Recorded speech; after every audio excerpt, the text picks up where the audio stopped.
ये एक रैंडम सा परफ्यूम मैंने ले लिया है। अभी मैं आपको बताऊंगी कि आपने कहाँ कहाँ पर इसको अप्लाई करना है। एक तो आपको रिस्ट पे करना चाहिए, सेकंडली आपको कान के पीछे करना चाहिए, देन उसके बाद आपको इनर एल्बो पे करना चाहिए, इनर नीज पे करना चाहिए और कॉम पे स्प्रे करके आपने परफ्यूम कोई भी है उनको बालों में आपको करना चाहिए। ये कुछ पॉइंट्स हैं जिनको आप इस्तेमाल करके अपनी फ्रेग्रेंस को लॉन्ग लास्टिंग बना सकते हैं, चाहे उसके लिए कोई भी परफ्यूम इस्तेमाल करें। Welcome to my YouTube channel. अगर आपने मेरे चैनल को अभी तक सब्सक्राइब नहीं किया तो अभी सब्सक्राइब कर लें, क्योंकि आने वाली जितनी भी वीडियोज़ हैं बहुत इंटरेस्टिंग होने वाली हैं और मैं चाहती हूँ कि वो सारी वीडियोज़ आप तक पहुँचें और आप उनसे फ़ायदा उठा सकें।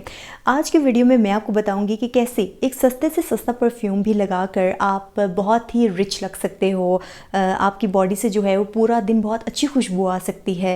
मैंने पिछले कई सालों से बहुत सारे परफ्यूम्स ट्राई किए हैं, ब्रांडेड परफ्यूम ट्राई किए हैं, लोकल किए हैं, इवन इंस्टाग्राम पे आपको बताया कितनी हाइप होती है परफ्यूम्स की। मैंने वहाँ से भी परफ्यूम्स ऑर्डर किए हैं और लिटरली बहुत अच्छे अच्छे परफ्यूम्स आए हैं। उनकी खुशबू मुझे बहुत ही ज़्यादा अच्छी लगी है, बल्कि मैंने उनको बार बार रिस्टॉक भी किया है। तो इंशाल्लाह एक ऐसी वीडियो बनाऊंगी जिसमें मैं आपको बताऊंगी कि मैंने कौन कौन से परफ्यूम्स लिए हैं और कौन कौन से जो है लॉन्ग लास्टिंग हैं, अच्छे हैं और आपको परचेज़ करना चाहिए बजट में रह के।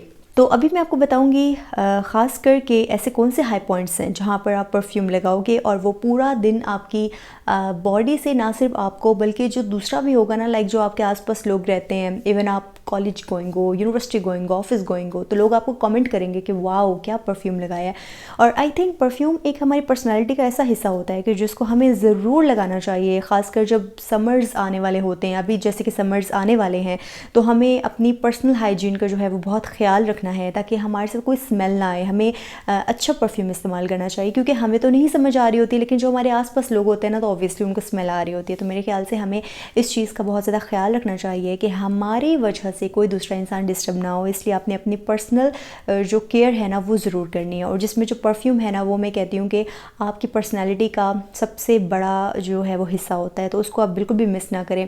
सबसे पहले तो यह है कि आपकी जो परफ्यूम की चॉइस है वो बहुत अच्छी होनी चाहिए। अच्छा सा परफ्यूम आप चूज़ करें, लाइक फ्लोरे सा हो, मतलब बहुत ज़्यादा शार्प ना हो, थोड़ा सा फ्रूटी सा हो, ऐसा परफ्यूम आप, स्वीट सा परफ्यूम आप करें। और परफ्यूम आई थिंक जब आप चूज़ करते हैं ना, तो ऑब्वियसली आपको स्टार्टिंग में नहीं पता चलता, लेकिन जब आहिस्ता आहिस्ता परफ्यूम चूज़ करना शुरू कर देते हो तो आपको एक्सपीरियंस होता है कि किस तरह का परफ्यूम आपकी बॉडी पे, किस तरह का परफ्यूम आपकी पर्सनैलिटी पे सूट करता है। तो मेरे ख्याल से आपको ना परफ्यूम ज़रूर बाय करने चाहिए, क्योंकि उसके बाद ही, एक्सपीरियंस के बाद ही आपको पता चलता है कि किस तरह का परफ्यूम आपके लिए बेस्ट रहेगा। इवन मैंने इतने सारे परफ्यूम्स ट्राई किए और अब जाके मुझे अंदाज़ा होता है कि कौन सा परफ्यूम जो है मेरी पर्सनैलिटी पे सूट करता है। इवन मैं सस्ते से सस्ता परफ्यूम भी ले लूँ ना, तो उसकी फ्रेग्रेंस इतनी अच्छी होती है, वो सिर्फ इसलिए कि आपको आइडिया हो जाता है कि कौन सा परफ्यूम आपको अच्छा लग रहा है। और इवन जब दूसरे आपको कमेंट कर रहे होते हैं ना, तो वो आपको ज़्यादा आइडिया हो जाता है कि अच्छा ये परफ्यूम इसको अच्छा लगा, तो दैट्स मीन कि ये परफ्यूम मुझे दोबारा से लेना चाहिए।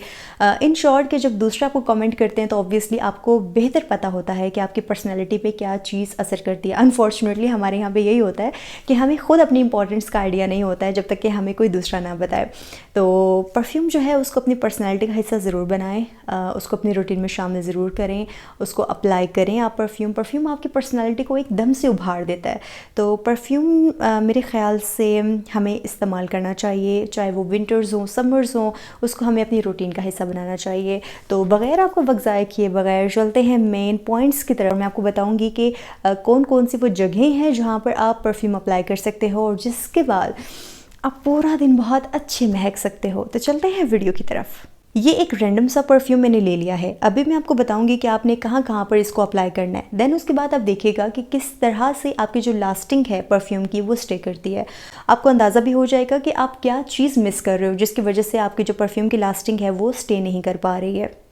सबसे पहले आपने जब भी कोई परफ्यूम अप्लाई करना है, आपने कोशिश करनी है कि आपने अपनी बॉडी को मॉइस्चराइज़ कर लेना है। मॉइस्चराइज़र जो है वो बहुत इंपॉर्टेंट एक हिस्सा होता है आपकी बॉडी का, ठीक है। आपकी बॉडी ड्राई होती है तो ऑब्वियसली आपको मॉइस्चराइज़र तो हर सूरत अप्लाई करना होता है। मॉइस्चराइज़र के बाद जब आप परफ्यूम अप्लाई करोगे ना, तो तब उसकी जो लास्टिंग है ना वो बहुत अच्छी रहेगी। तो सबसे पहला जो एक मेन पॉइंट मैं आपको बता रही हूँ वो ये है कि अपनी बॉडी को मॉइस्चराइज़ कर लेना है परफ्यूम लगाने से पहले। देन सेकेंड पॉइंट है, सबसे पहले आपने बॉडी की जो रिस्ट है यहाँ पर आपने परफ्यूम को अप्लाई करना है, ठीक है, जिनको कलाइयाँ बोलते हैं। ये आपका बहुत ही मेन पॉइंट होता है जहाँ पर आपको परफ्यूम को अप्लाई करना है। देन जब आप परफ्यूम अप्लाई करोगे उसके बाद आपने इसको रब नहीं करना है, आपने परफ्यूम लगा के, लाइक मैं आपको बता भी देती हूँ,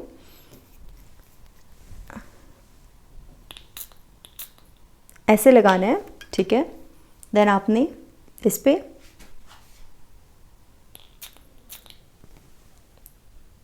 देन आपने इसको छोड़ देना है। आपने इसको रब नहीं करना है, बल्कि आपने इसको इसी तरह ही रहने देना है। उसके बाद जो हमारा पॉइंट है वो होता है कान के पीछे, ठीक है। यहाँ पर हमें परफ्यूम अप्लाई करना होता है, ठीक है। ये भी बहुत मेन हमारा जो एक बॉडी पार्ट है, ठीक है, वहाँ पर परफ्यूम अप्लाई करेंगे, जिससे आपकी जो लास्टिंग है बहुत टाइम तक जो है वो स्टे करती है। इवन आपको भी बहुत प्यारी प्यारी मध्यम मध्यम से खुशबू आती रहती है, ठीक है। तो अपने कान के पीछे भी परफ्यूम अप्लाई करना नहीं भूलना। देन उसके बाद जो आपकी इनर एल्बो होती है, ठीक है, एक तो आपकी ये जगह हो गई, ठीक है, ये नहीं, ये जो आपकी लाइक इनर एल्बो होती है, ठीक है, यहाँ पर आपने परफ्यूम को अप्लाई करना है, ठीक है। जब आप यहाँ पर परफ्यूम अप्लाई करोगे तो ये भी आपकी लास्टिंग को जो है वो बढ़ाएगी, ठीक है। तो यहाँ पर भी परफ्यूम अप्लाई करना आपने नहीं भूलना है। अच्छा, आपने कपड़ों का ख़ास ख्याल रखना है। जो कॉटन के कपड़े होते हैं वहाँ पर तो आप लाइक कपड़ों के ऊपर आप परफ्यूम कर सकते हो, ठीक है। लेकिन अगर आपने कपड़े पहने हैं कोई सिल्क के या फिर कोई वाइट अगर आप कपड़े पहन रहे हो, तो उन पर आपने ध्यान रखना है कि आपने डायरेक्टली कपड़ों पर अप्लाई नहीं करना है, ठीक है। क्योंकि अगर आप डायरेक्टली कपड़ों पर अप्लाई करोगे तो वहाँ पर स्टेन जो है वो रह जाएगा और फिर वो बहुत बुरा सा लगता है। तो इसलिए आपने एक तो वाइट कपड़े और सिल्क के कपड़े जो हैं वहाँ पर परफ्यूम अप्लाई नहीं करना। इसके बाद आपने देखा होगा कि जो लोग हैं वो अक्सर अपने बालों पे जो है बहुत ज़्यादा परफ्यूम लगा रहे होते हैं, ठीक है। वो सही तरीका नहीं होता है। आपने क्या करना है, कॉम्ब लेनी है, कॉम्ब पे आपने परफ्यूम को स्प्रे करना है। देन आपने उसके बाद कॉम्ब को अपने बालों में करना है। वो एक बहुत ही सेफ़ तरीका होता है जिससे आपके बाल भी बच सकते हैं और इसके अलावा आपके बालों से बहुत प्यारी प्यारी खुशबू आ सकती है। उसके बाद आ जाते हैं नीज़, ठीक है। आपने नीज़ के आउटर पार्ट पे नहीं बल्कि इनर पार्ट पे, जैसे हमने एल्बो के लाइक यहाँ पर इनर पे स्प्रे किया ना, वैसे ही आपने नीज़ के भी इनर पे आपने परफ्यूम को स्प्रे करना है, ठीक है।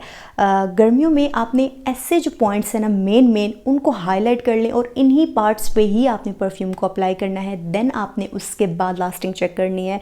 तो ये 3-4 पॉइंट्स थे, ठीक है, जो मैंने आपको बताए हैं। इसके अलावा आपने परफ्यूम कहीं भी अप्लाई नहीं करना है, ठीक है। आपने डायरेक्टली जो है बालों पे अप्लाई नहीं करना। और ख़ासकर अगर मैं आपको अंडर आर्म्स की बात करूँ, यहाँ पे काफ़ी लोग बात करेंगे कि भाई अंडर आर्म्स पे हम ना करें।